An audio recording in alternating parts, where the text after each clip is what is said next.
Seperti kita ketahui bersama bahwa pasca amandemen Undang-Undang Dasar Negara Republik Indonesia tahun 1945 terjadi perubahan sistem ketatanegaraan, kedudukan maupun kewenangan lembaga-lembaga negara. Oleh karena itu, penting kiranya menjaga kerjasama antar lembaga negara, karena kewenangan yang dimiliki oleh setiap lembaga negara ada yang dapat dilaksanakan secara mandiri dan ada juga yang harus dikerjakan bersama dengan lembaga lain. Lembaga negara yang ada saat ini juga mencerminkan adanya keseimbangan kekuasaan. Selanjutnya, saya akan menyampaikan pidato pengantar sidang bersama DPR RI dan DPD RI pada kesempatan ini. Yang terhormat Presiden Republik Indonesia Bapak Joko Widodo. Yang terhormat Wakil Presiden Republik Indonesia Bapak Kiai Haji Ma'ruf Amin. Yang terhormat Presiden Republik Indonesia kelima Ibu Megawati Soekarno Putri. Yang terhormat Presiden Republik Indonesia keenam Bapak Susilo Bambang Yudhoyono. Yang terhormat Wakil Presiden Republik Indonesia keenam Bapak Tri Sutrisno. Yang terhormat Wakil Presiden Republik Indonesia ke-9 Bapak Hamzahas. Yang terhormat Wakil Presiden Republik Indonesia ke-10 dan ke-12 Bapak Muhammad Yusuf Kalla. Yang terhormat Wakil Presiden Republik Indonesia ke-11 Bapak Budiono. Yang terhormat Ketua dan para Wakil Ketua MPR RI. Yang terhormat Wakil Ketua dan anggota DPR RI. Yang terhormat Ketua, para Wakil Ketua dan anggota DPD RI. Yang terhormat Ketua dan para Wakil Ketua Lembaga Negara. Yang terhormat para Menteri Kabinet Indonesia Maju. Yang mulia para Duta Besar Kepala Perwakilan Negara Sahabat. Yang terhormat para Ketua Umum Partai Politik. Yang terhormat para undangan dan hadirin yang hadir secara fisik maupun virtual, serta yang kami muliakan seluruh rakyat Indonesia. Puji syukur kehadirat Allah Subhanahu wa Ta'ala, Tuhan yang Maha Esa, karena hanya atas segala rahmat, karunia dan hidayahnya pada hari ini kita dapat menghadiri sidang bersama DPR RI dan DPD RI sebagai salah satu bentuk pelaksanaan tugas konstitusional. Sidang bersama tahun ini sedikit berbeda dengan sidang-sidang tahun sebelumnya. Hal ini terjadi karena situasi saat ini masih diliputi pandemi COVID-19. Pelaksanaan sidang tahunan MPR RI dan sidang bersama DPR RI dan DPD RI pada tahun ini juga diselenggarakan dalam satu rangkaian kegiatan. Saudara Presiden dan Saudara Wakil Presiden, hadirin sidang yang terhormat dan seluruh rakyat Indonesia yang kami muliakan. Saat ini kita bersama sedang menghadapi penanganan pandemi COVID-19 yang telah berdampak luas terhadap seluruh sendi kehidupan rakyat dan penyelenggaraan negara. Pandemik tersebut memberikan ancaman yang sangat serius terhadap keselamatan rakyat, perekonomian negara dan rumah tangga, serta kesejahteraan rakyat. Sampai dengan tanggal 13 Agustus 2020, terdapat 132.816 kasus COVID-19 yang tersebar di 34 provinsi dan 480 kabupaten kota dengan jumlah yang dinyatakan sembuh sebanyak 87.558 orang dan jumlah yang meninggal dunia mencapai 5.968 jiwa.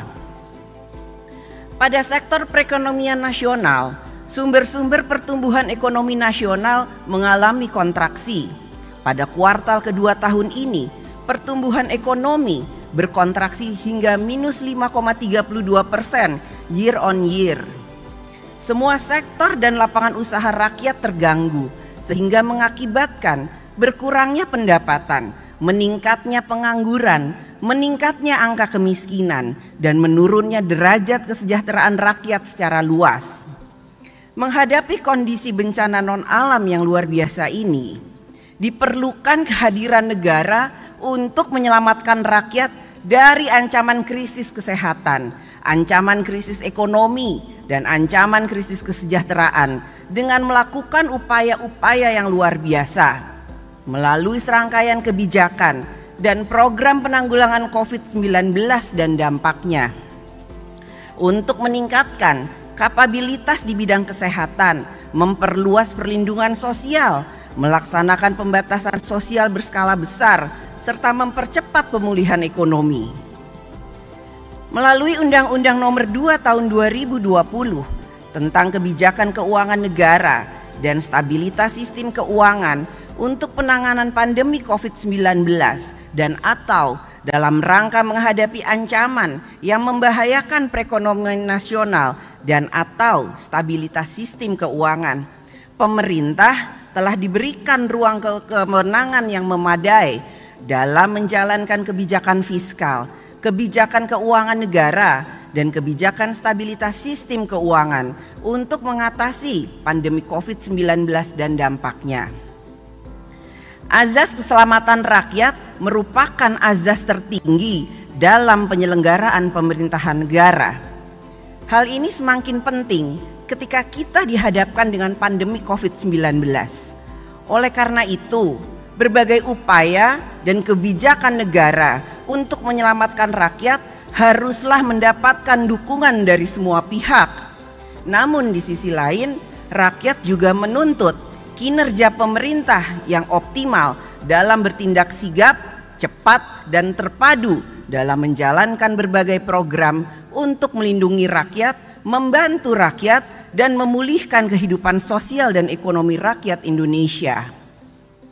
Tatanan, kebiasaan, dan perilaku baru untuk beradaptasi dengan COVID-19 serta pulihnya perekonomian nasional menjadi harapan bagi seluruh rakyat Indonesia.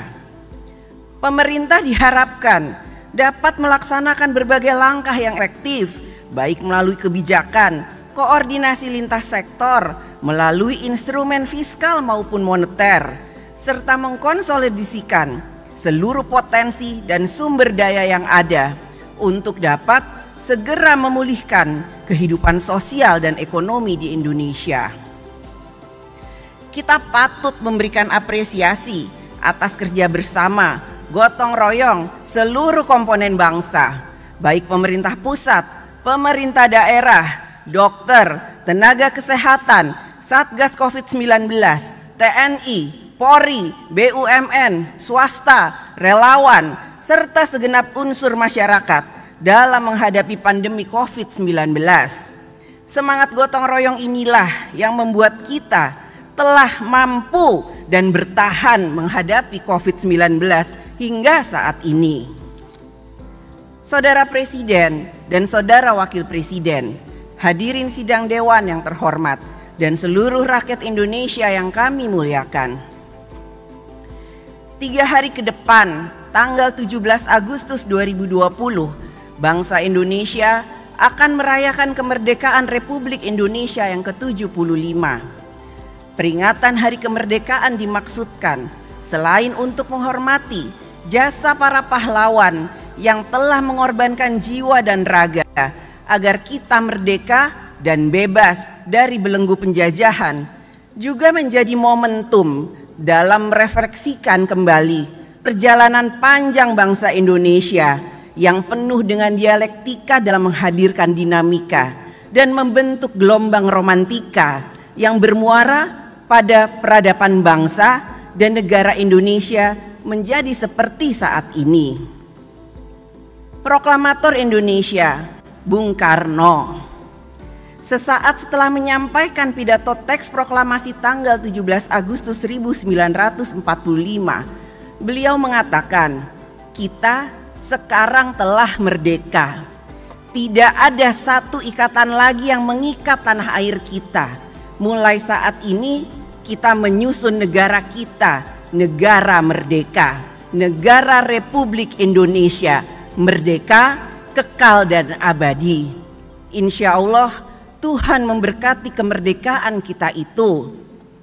Indonesia merdeka sejatinya adalah penentuan nasib bangsa dan tanah air di dalam tangan kita sendiri untuk mewujudkan Indonesia yang merdeka, bersatu, adil dan makmur.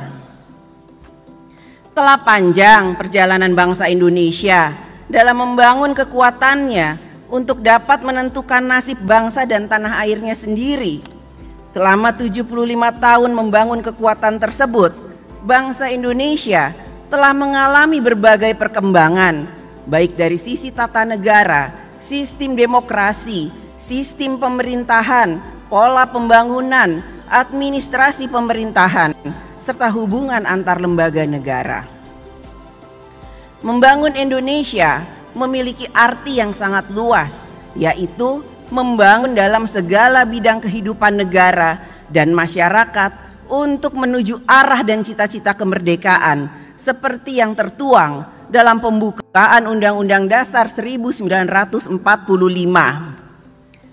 Tujuan pembangunan yang dilaksanakan oleh pemerintah negara Republik Indonesia secara tegas telah diguratkan dalam pembukaan Undang-Undang Dasar 1945 alinea keempat, yaitu melindungi segenap bangsa Indonesia dan seluruh tumpah darah Indonesia, dan untuk memajukan kesejahteraan umum, mencerdaskan kehidupan bangsa, dan ikut melaksanakan ketertiban dunia yang berdasarkan kemerdekaan, perdamaian abadi, dan keadilan sosial.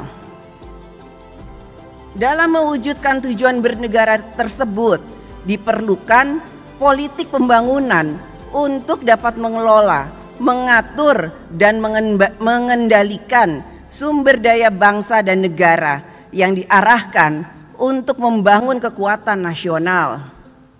Arah politik pembangunan adalah hal inti di dalam suatu pembangunan.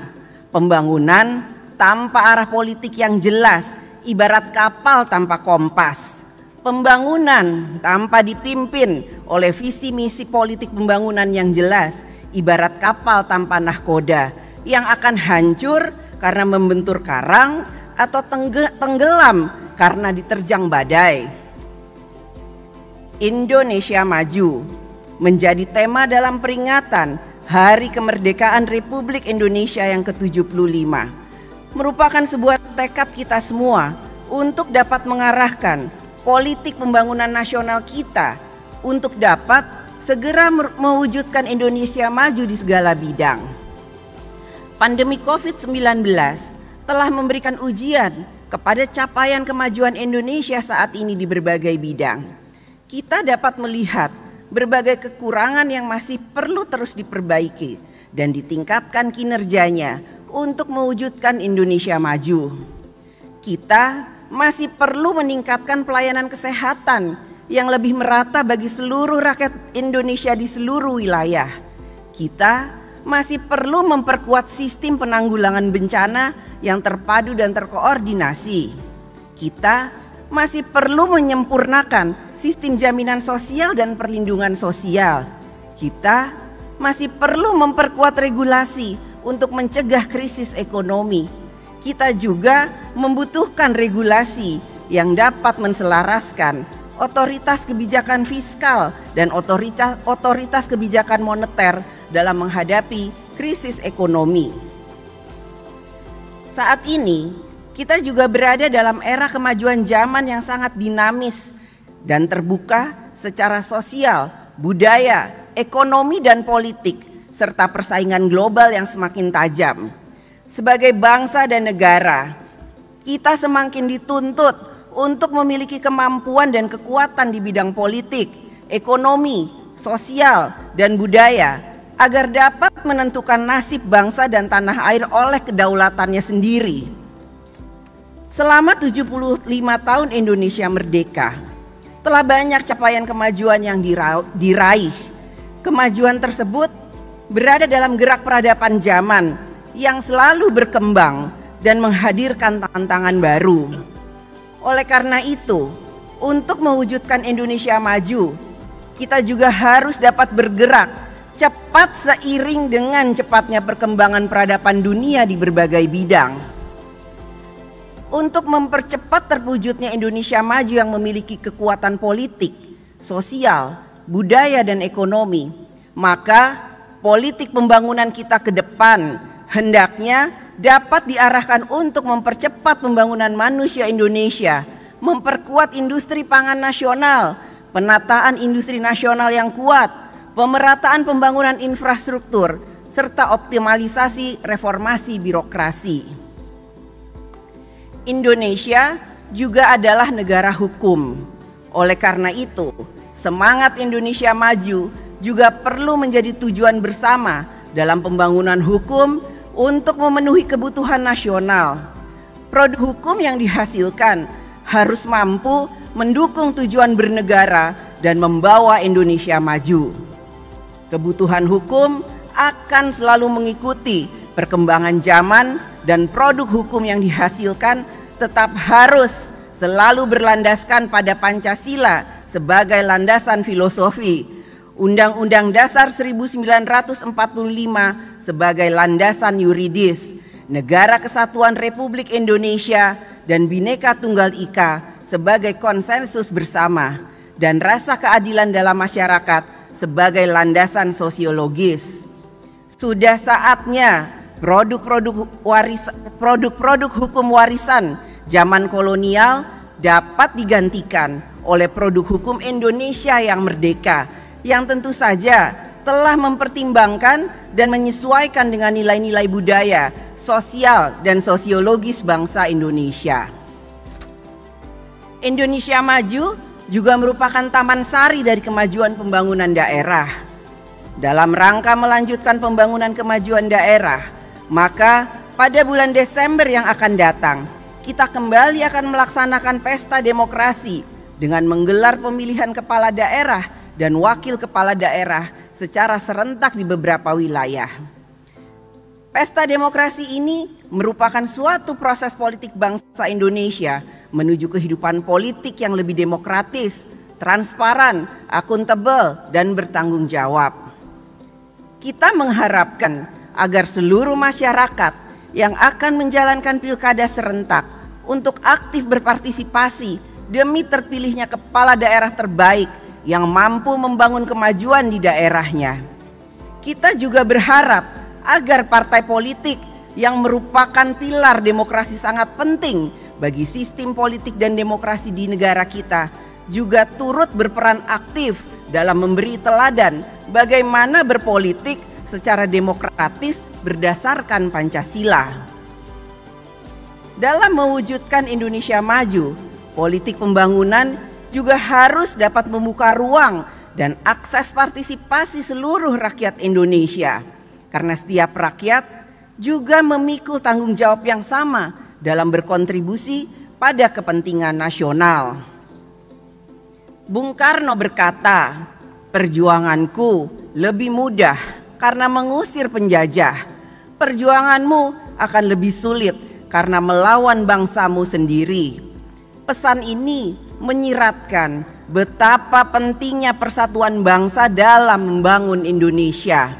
Diperlukan kebersamaan seluruh anak bangsa dalam membangun Indonesia. Diperlukan gotong royong dari semua anak bangsa. Kebersamaan yang bersumber dari cinta pada tanah air dan cinta pada bangsa Indonesia sebagai bangsa yang berpancasila dan berbineka tunggal ika. Kerja bersama, gotong royong kita semua, MPR RI, DPR RI, DPD RI, dan pemerintah masing-masing mengambil satu usaha, satu amal, dan satu pekerjaan untuk kepentingan bersama, yaitu Indonesia. Semua untuk Indonesia, Indonesia untuk semua.